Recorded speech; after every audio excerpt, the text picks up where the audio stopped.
প্রিয় দর্শক মন্ডলী, সোশ্যাল সায়েন্স অ্যান্ড লিটারেরি অ্যাফেয়ার্সের পক্ষ থেকে আমি সুশান্ত মহন্ত আপনাদেরকে নমস্কার জানাচ্ছি। আজকের যে প্রতিবেদন সেটি হচ্ছে যে লেফট ফ্রন্ট গভর্নমেন্ট যে ছিল, লেফট ফ্রন্ট গভর্নমেন্ট থাকার সময় তার যে বিভিন্ন কনস্টিটুয়েন্সগুলি ছিল, শরিক দলগুলি ছিল, তাদের মধ্যে ঐক্য এবং সামান্য ত্রুটি বিচ্যুতি বা সম্পর্ক কিরকম ছিল সেই সম্পর্কে কিন্তু আজকে আলোকপাত করব। কারণ এর আগে নানা কারণে দুটি ভিডিও করেছি। সেটা হচ্ছে যে বামপন্থী সরকার এবং তার রাজনৈতিক দলগুলির মধ্যে এবং কর্মীদের মধ্যে রাজনৈতিক চেতনা কিরকম ছিল। আজকে এই বিষয়টা করছি যে লেফট ফ্রন্ট গভর্নমেন্টের যে ছিল, তার যে লেফট ফ্রন্টের কনস্টিটুয়েন্স, তাদের সঙ্গে সম্পর্ক কিরকম ছিল এবং সরকারটা কিরকম ছিল, খুব সংক্ষেপে তা বলার চেষ্টা করব এবং কিছু পয়েন্ট ভিত্তিক বলবো আমি। প্রথম বিষয় যেটা হচ্ছে যে 1977 সালে বামফ্রন্ট প্রতিষ্ঠা হবার পরে যে রাজনৈতিক দলগুলির কথা মনে পড়ছে, সিপিআইএম হচ্ছে বড় শরিক, তার সঙ্গে ফরওয়ার্ড ব্লক, আরএসপি, মার্ক্সবাদী Forward Bloc, Samajwadi party, CPI বা আরো দু একটি পার্টি থাকতে পারে। তারা সরকারে ছিলেন প্রথম দিকে, বোধহয় আরসিপিআই ছিলেন। তো এই সরকার গঠিত হয়েছে দীর্ঘ শ্রমজীবী মানুষের দীর্ঘ সংগ্রাম আন্দোলনের ফলে। 67 সালেও যুক্ত ফ্রন্ট হয়েছে সেখানে, কিন্তু সেই ফ্রন্টগুলির মধ্যে যেমন বামপন্থী দলগুলি ছিল, তেমনি কিছু অবামপন্থী দল ছিল, আবার কিছু বামপন্থী দল ফ্রন্টের বাইরে ছিল। 1977 সালে বামপন্থী ফ্রন্ট সরকার আসার ফলে এতে কিন্তু সর্বতোভাবে বামপন্থী দলগুলি ছিল, কিন্তু বামপন্থী দলগুলি থাকলেও বেশ কিছু বামপন্থী দল কিন্তু বামফ্রন্টের বাইরে থেকে গিয়েছিলেন, তারা বামফ্রন্টে যোগ দেননি। যেমন এসইউসিআই বা নকশাল পন্থীদের বিভিন্ন যে দলগুলি বিভিন্ন ভাগে ভাগ হয়েছিল, তাদের কোনো শরিক কিন্তু বামফ্রন্টে যুক্ত হন নাই। এবং বামফ্রন্ট সরকার আসার পরে যে দপ্তর বন্টন হয়েছিল তাদের মধ্যে একটা জিনিস লক্ষ্য করা যাচ্ছে যে দপ্তরগুলি কিন্তু প্রায় ফেডারাল ছিল। যার দায়িত্বে, যে দলের দায়িত্বে যে দপ্তরগুলি পড়েছিল, সেই দপ্তরগুলি তারা ফ্রন্টে থাকলেও স্বাধীনভাবেই পরিচালনা করতেন। ফ্রন্টের কমিটি হয় নিশ্চয়ই বসেছে এবং বসতো, এবং বিভিন্ন সময় প্রমোদ দাশগুপ্ত, তারপরে সরোজ মুখার্জি এবং পরবর্তীকালে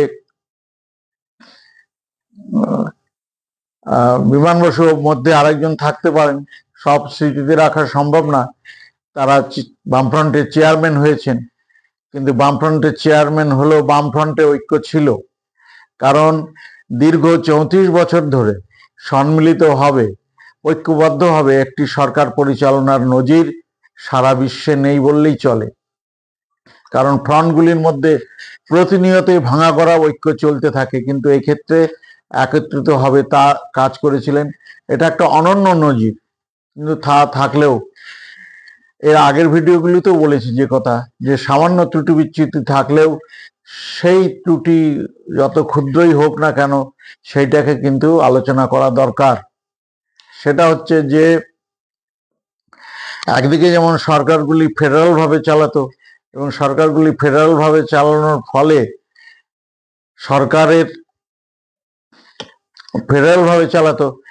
চালানোর ফলে কিন্তু এবং কেন্দ্রীয়ভাবে যদি প্রতিরোধ করা যেত, তাহলে কিছু কিছু শরিক দলের দপ্তরের কিছু ত্রুটি কিন্তু কন্ট্রোল করা যেত, অর্থাৎ নিয়ন্ত্রণ করা যেত ত্রুটি। কারণ বলবো, এই ক্ষেত্রে আরএসপির ক্ষেত্রে বলা যাবে যে আরএসপি কারা সমাজ কল্যাণ দপ্তরে থাকলেও সেখানে তারা যতটা সফল, কিন্তু সমবায় দপ্তরে কিন্তু সেই সফলতা ছিল না। তার কারণ আমরা সাধারণ নাগরিক আমরা সফলতা বিচার করব তার কার্যধারা দিয়ে। সেখানে উঁচু স্তরে কত বড় বড় কার্যপ্রণালী গ্রহণ করেছেন সেটা আমাদের জানা নেই, কিন্তু নিম্ন স্তরে আমরা কিন্তু দেখতে পাইনি। আমাদের গ্রাম স্তরে হচ্ছে সমবায় সমিতিগুলি, সেই সমবায় সমিতিগুলিতে আজও যেমন কিছু নির্বাচন হয়, কিন্তু তেমনি কিন্তু সেদিনও কিন্তু আবার নির্বাচন হয় না বহু সমবায় সমিতিতে, অর্থাৎ গড়াপেটা করে তারা একটা কমিটি গঠন করে নেয়। সেদিনও কিন্তু সেই ব্যাপারটা ছিল। এবং 72 to 77-এর মধ্যে বাড়ির আশেপাশে কিছু দেখেছিলাম যেসব সমবায়গুলি কিছুটা শক্তিশালী হয়েছিল, কিন্তু ফ্রন্টের আমলে সেই সমিতিগুলিতে যেমন নতুন করে সদস্য গ্রহণ করা হয়নি, তেমনি গড়াপেটা কমিটি গঠিত হয়েছিল। এবং আরেকটি বিষয় হচ্ছে যেটা, যে এই সমবায়গুলিতে কিন্তু গণতান্ত্রিকতা প্রায় ছিল না বললেই চলে। এবং পূর্বতন যে বামফ্রন্ট সরকার আসার পরও ভূমিতে যেমন ভূমি সংস্কার হয়েছে, তেমনি পঞ্চায়েতি ব্যবস্থা হওয়ার ফলে গ্রামের যে ভূস্বামী বা কায়েমি স্বার্থে যারা লোক ছিলেন তাদের হাত থেকে পঞ্চায়েত সাধারণ জনগণের হাতে এসছে। সেই রাজনৈতিক যে দল যেখানেই ক্ষমতা পাক না কেন, কিন্তু একটা ক্ষমতার বিকেন্দ্রীকরণ হয়েছিল। কিন্তু সমবায়গুলির ক্ষেত্রে অধিকাংশ ক্ষেত্রে দেখতে পারলাম আমরা গ্রামের সেই তথাকথিত গণ্যমান্য ব্যক্তিরা এবং যাদের মাথায় কোনো পরিকল্পনা নেই, সমবায় সমিতির পরিচালনার কর্মকর্তা হয়ে একটা আত্মগর্বিত ব্যক্তি, অর্থাৎ সম্মানজনক পদ ভোগ করার মতো মানসিকতা নিয়ে তারা সেই দায়িত্ব গ্রহণ করেছেন এবং কাজ করেছেন। কারণ এদিকে পঞ্চায়েত 78 সালে বিকশিত হওয়ার পরে পঞ্চায়েতে যে পরিমাণ অর্থ ছিল এবং তা দিয়ে যে মানুষের মঙ্গল করা যাচ্ছিল, কিন্তু তার জন্য কিন্তু বামফ্রন্ট বা সিপিআইএম কিন্তু এই সমবায়ের দিকে কিন্তু আর সেটা লক্ষ্য করতে পারেনি। কিন্তু নিজের এলাকাতে দেখেছি বামপন্থী পার্টি এবং কমিটিগুলির কিন্তু সমবায়গুলির প্রতি কিন্তু নজর ছিল না, নজর ছিল যতটা পঞ্চায়েত পরিচালনার দিকে। এই হচ্ছে বিষয়। কারণ এটা আমাদের মতো সাধারণ নাগরিকের কথা নয়। বামফ্রন্টের প্রথম দিকের প্রায় দেড়খানা টার্মে যে অর্থমন্ত্রী ছিলেন অশোক মিত্র, সেই অশোক মিত্র বলেছিলেন তার লেখাতে এবং তার আলোচনাতে বলেছিলেন যে এই যে ভূমি সংস্কার হলো, এই ভূমি সংস্কারের ফলে যেসব কৃষকরা ভূমি পেলেন এবং এদের সঙ্গে ক্ষুদ্র প্রান্তিক চাষিদের নিয়ে একত্রিত করে কিন্তু গ্রামীণ কিন্তু সমবায় গঠন করা উচিত ছিল। কিন্তু আমার মনে হয় এটা ফ্রন্টের যে মূল শরিক সিপিআইএমও সেই হিসাবে কোনো গুরুত্ব দেননি। এবং সমবায় সমিতির যে দায়িত্ব ছিল সমবায় দপ্তর ফরওয়ার্ড ব্লকের, তারাও এটাতে খুব গুরুত্ব দিয়েছেন বলে মনে করি না, তারা এটা করেননি।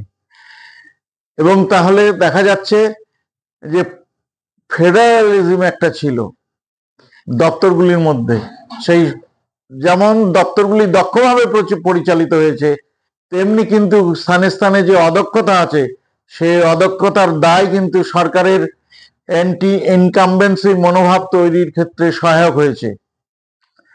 দ্বিতীয় বিষয় হচ্ছে বামফ্রন্টের যে শরিক দলগুলি ছিল তাদের উপরে নির্বাচন এবং সরকার পরিচালনা করার ক্ষেত্রে যে ঐক্য ছিল, যে সুদৃঢ় ঐক্য ছিল, কিন্তু এলাকাতে কিন্তু সংগঠনকে দখল করা নিয়ে, সংগঠন ধরে রাখা নিয়ে কিন্তু লড়াই ছিল এবং আকচি ছিল এবং খুনোখুনির পর্যায়ে গেছে।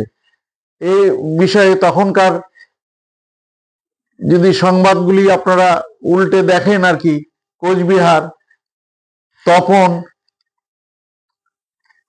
বাঁকুড়া, বীরভূম এইসব এলাকাতে কিন্তু ফ্রন্টের সঙ্গে কিন্তু লড়াই কিন্তু জারি ছিল। কিন্তু পুরুলিয়া বিভিন্ন জায়গায় কিন্তু একদিকে যেমন গ্রাম স্তরে ঠান্ডা লড়াই, তেমনি কিন্তু হাতাহাতির লড়াইও কিন্তু এবং খুনোখুনির লড়াইও কিন্তু হয়েছে, সেখানে আমরা খবর কাগজে দেখতে পাই। সেখানে তবুও একটা ধন্যবাদ দিতে হবে যে নেতৃত্ব নিশ্চয়ই সেটাকে মিটিয়েছেন, কিন্তু মিটিয়েই তারা কিন্তু কেন্দ্রীয়ভাবে রাজ্যের যে সরকার তাকে তারা পরিচালনা করেছেন, এবং নির্বাচনের সময় দেখা যেত যতই আকচি থাক না কেন তারা কিন্তু অত্যন্ত একত্রিতভাবে ফ্রন্টের যে পার্টি যেখানে শক্তিশালী, অন্য প্রার্থী সেখানে থাকলেও সেখানে তারা জান লড়িয়ে লড়াই করেছেন, এটা একটা দেখতে পেয়েছি সেখানে। আরেকটি বিষয় হচ্ছে সিঙ্গুর নন্দীগ্রাম, অর্থাৎ জ্যোতি বসু দায়িত্ব থেকে অবসর নেওয়ার পরে বুদ্ধদেব ভট্টাচার্য ক্ষমতায় আসলেন। জ্যোতি বসুর যে দীর্ঘ সংগ্রাম আন্দোলনের ঐতিহ্য এবং যে ব্যক্তিত্ব ছিল, বুদ্ধদেব বাবু অত্যন্ত পণ্ডিত মানুষ এবং দীর্ঘ আন্দোলনের অভিজ্ঞতা থাকলেও বামফ্রন্টের যে নেতৃত্বরা একদিন যারা বুদ্ধদেব বাবুর মতো যুবনেতা ছিলেন, তারাও তখন কালের প্রবাহে তারাও কিন্তু নেতৃত্বে পরিণত হয়েছেন, কিন্তু দেখা গেল তাদের অনেকেই কিন্তু শরিক দলের অনেকেই কিন্তু বুদ্ধদেব বাবুকে মানতে চাইতেন না। তাদের মধ্যে সবচেয়ে হচ্ছে ক্ষিতি গোস্বামীর কথা। একটি কথা হচ্ছে যে ফ্রন্টাল গভর্নমেন্টের যে ইতিবাচক দিকগুলি হবে, সেই ইতিবাচক দিকগুলির দায়িত্ব হচ্ছে সরকারের এবং সকলের, এবং যে নেতিবাচক দিকগুলি ফ্রন্টের পার্টিগুলি তৈরি করবেন বা সরকার তৈরি করবে, সিপিআইএম তৈরি করবে, সেগুলিকে কিন্তু প্রতিরোধ করার কোনো দায়িত্ব কিন্তু তার ফ্রন্টের অন্যান্য পার্টিগুলি গ্রহণ করেনি।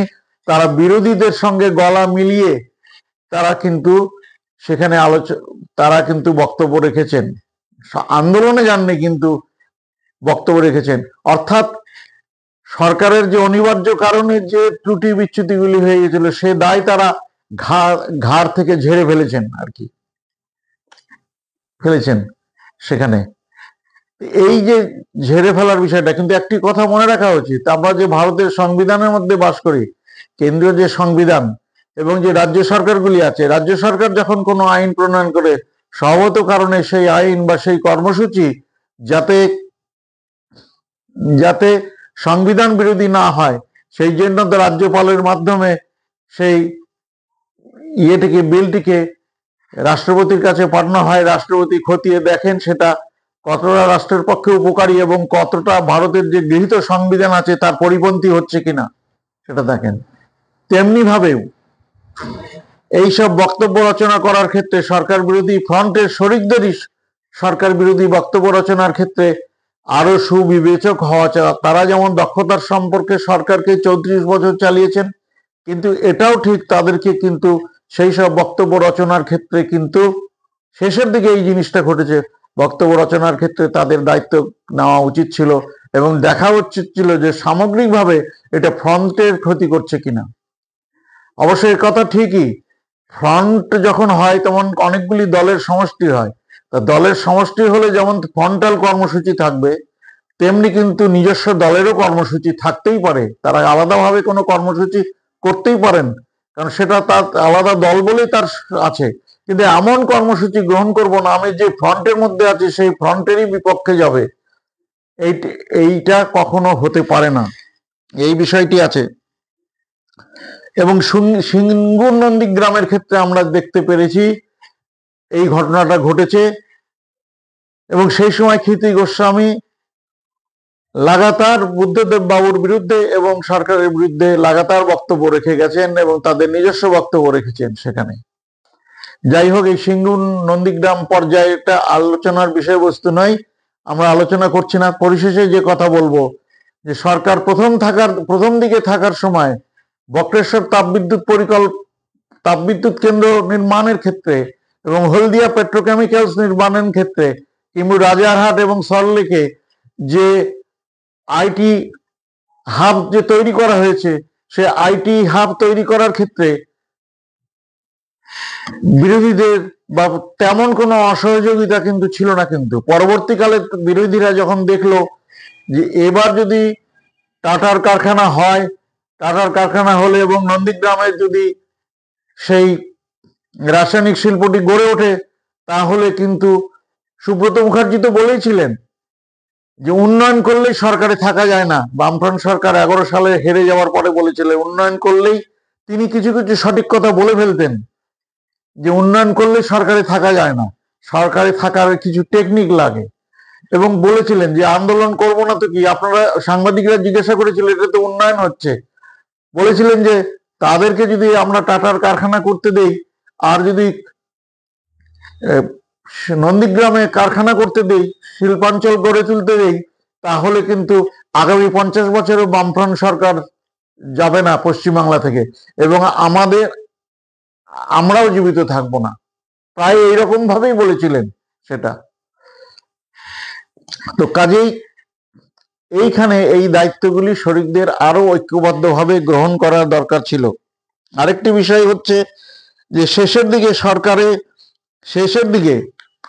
দিকে না, প্রথম থেকেই যে বিষয়টা হচ্ছে ফ্রন্ট সরকার গঠিত হওয়ার পরে ব্যাপক সুবিধাভোগী মানুষ সিপিআইএম এ যত না ঢুকেছেন, তার থেকে কিন্তু বামফ্রন্টের শরিক দলগুলির মধ্যে ঢুকে তারা বিভিন্ন রকম সুযোগ সুবিধাগুলি গ্রহণ করেছেন। যে সুযোগ সুবিধাগুলি হয়তো অপেক্ষাকৃত আরো গরিবদের দেওয়া যেত, দারিদ্র্য সীমার উপরে মানুষকে অনেকটা তুলে নেওয়া যেত, এবং তারা যে সুযোগ সুবিধা গ্রহণ করেছেন এইভাবে, এবং সেটাকে কিন্তু তারা পার্টি বাড়ানোর ক্ষেত্রে কিন্তু লাই দিয়েছেন। অনেকে পার্টিতেও যোগদান করেনি, তারা ট্রেড ইউনিয়নের সদস্য হয়ে মোটা চাঁদা দিয়ে বিভিন্ন সুযোগ সুবিধাগুলি গ্রহণ করেছেন। বিভিন্ন সুযোগ সুবিধাগুলি আমি উল্লেখ করছি না, এটা করেছেন সেখানে, কিন্তু দেখা উচিত ছিল যে নিম্ন আয়ের মানুষদের ক্ষতিগ্রস্ত করে এইভাবে সুযোগ সুবিধাগুলি বিতরণ করা কিন্তু শরিক দলগুলির কিন্তু উচিত হয়নি। এবং কিছু কিছু কিন্তু মূল শরিক দল সিপিআইএম এর থেকেও কিন্তু নিচু তলায় কিছু ত্রুটি বিচ্যুতি হয়েছে, তুলনামূলকভাবে অনেক কম এইটা ঘটেছে। তো কাজেই পরিশেষে বলবো যে এই সব কার্যক্রমের ফলে, এবং আরেকটি বিষয় বলা দরকার যে আরএসপির পক্ষ থেকে বাঁধগুলি, সে যে দপ্তর ছিল সেই দপ্তরে যেমন সফলতা ছিল, কিছু কিন্তু অদক্ষতাও ছিল, এবং ফরওয়ার্ড ব্লকের কথা উল্লেখ করেছি, সমবায় দপ্তরকে আরো সমৃদ্ধ করা যেত। এবং পরিশেষে যে কথা বলবো, অর্থাৎ সারাংশ টানছি যে কথা বলে, যে সরকারে থেকেছে, কিন্তু সরকারের বিরুদ্ধে যে সমালোচনা এসছে, সেই সমালোচনার দায় এবং জবাব দেওয়ার দায় ছিল সিপিআইএম এর হাতে, কিন্তু শরিক দলগুলির অধিকাংশ ক্ষেত্রে ছিল না, বা একত্রিতভাবে সেই জবাব দেয়নি। তবুও আশ্চর্যের বিষয় 34 বছর সরকারটি টিকে ছিল। কাজেই আলোচনা করার উদ্দেশ্য এইটাই যে গোল গোল করে শুধু সমৃদ্ধির কথা বলবো, এবং ত্রুটিগুলি যদি আলোচনা না করা যায়, সেই ত্রুটিগুলি কিন্তু থেকেই যাবে। আগামী এখনো সংগ্রাম আন্দোলন পরিচালনা করতে গেলে সরকারে নেই, কিন্তু শরিক দলগুলির একটা কেন্দ্রীয় মনোভাব থাকা দরকার। তাদের নিজস্ব কর্মসূচি অবশ্যই থাকবে, তেমনি আগামী দিনে কোনো সরকার যদি আসে, এই ত্রুটি বিচ্যুতিগুলি দূর করে যে কোনো ফ্রন্টাল সরকার আসুক না কেন, ফ্রন্টের মধ্যে ঐক্য এবং ত্রুটি বিচ্যুতিগুলি দূর করে যেন চলে। এবং এই সরকারের তো কাজই হচ্ছে, রাজ্য সরকার এবং নিচু তলার সরকারগুলির কাজ হচ্ছে পুয়ার পিপুলদের কাজ করা, অর্থাৎ দেশের যত বেশি জনসংখ্যার মানুষকে দারিদ্র সীমার উপরে নিয়ে যাওয়া যাবে, তত বেশি সরকারের সাফল্য। আর এটাকে কেন্দ্র করেই তো যত কর্মসূচি। কাজেই আগামী দিনেও এই সামান্য নাগরিক হিসেবে যে প্রতিবেদন রাখলাম, তা যদি যারা উচ্চ স্থানে আছেন তাদের যদি মনে হয় যে এর থেকে কিছু তারা আলোচনা করবেন বা তাদের চিন্তাতেই আছে, এবং যারা এই আলোচনা শুনলেন তাদেরকে নমস্কার জানাই। আলোচনা আর দীর্ঘায়িত করছি না, আপনারা মতামত দেবেন, আপনারা ভালো থাকবেন।